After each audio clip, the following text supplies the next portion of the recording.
সরকার পতনের পর প্রতিটি ক্ষেত্রে আসছে ব্যাপক পরিবর্তন।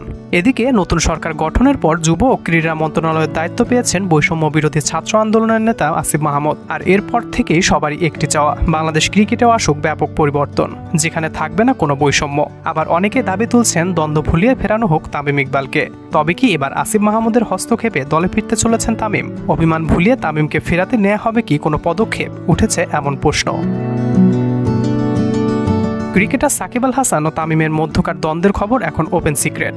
সাকিব তামিমের মধ্যে মূলত কি নিয়ে দ্বন্দ্ব তার কোনো কিছু কখনোই খোলাসা করেনি এই দুই ক্রিকেটার। ঠিক কোন দিন থেকে সেই সম্পর্কে এমন অবনতি সেটি নির্দিষ্ট করে বলা কঠিন। তবে একটু একটু করে সম্পর্ক তিক্ত হয়ে অন্তত 3 বছর ধরে তারা একে অন্যের সঙ্গে কথা বলেন না। ব্যাপারটা এমন পর্যায়ে গেছে যে ড্রেসিং রুম, টিম হোটেল কিংবা অন্য কোথাও সতীর্থদের আড্ডায় একজন থাকলে আরেকজন সেখান থেকে সরে যান অথবা সেখানে জানি না। একজনের বিরুদ্ধে আরেকজনের অভিযোগও আছে। কিছু আলোচনায় সেসব বিষয়ে শুনে বেশিরভাগই ব্যক্তিগত পর্যায়ের বলে মনে হয়েছে। অবশ্য কিছু পারিবারিক বিষয়ও থাকতে পারে। আবার কিছু অভিযোগ এরকমও রয়েছে যেগুলো দল সংক্রান্ত। সাকিব তামিমের মতো দুজন সিনিয়র খেলোয়াড় যাদের সবাই বলেন বাংলাদেশের ক্রিকেটের সবচেয়ে বড় তারকা, বড় গর্ব। 3 সংস্করণ মিলিয়ে যারা বাংলাদেশ দলকে মাঠে নেতৃত্ব দিয়েছেন, এমনকি একজন আরেকজনের নেতৃত্বে খেলেছেনও। তাদের ব্যক্তিগত সম্পর্কের এই অচলায়তন বাংলাদেশের ক্রিকেটের জন্য বড় দুর্ভাগ্যই বলা চলে। তবে সবকিছুর এমন পরিবর্তনের মাঝে অভিমান ভুলে তামিম ফেরেন কিনা সেটা এখন দেখার অপেক্ষা।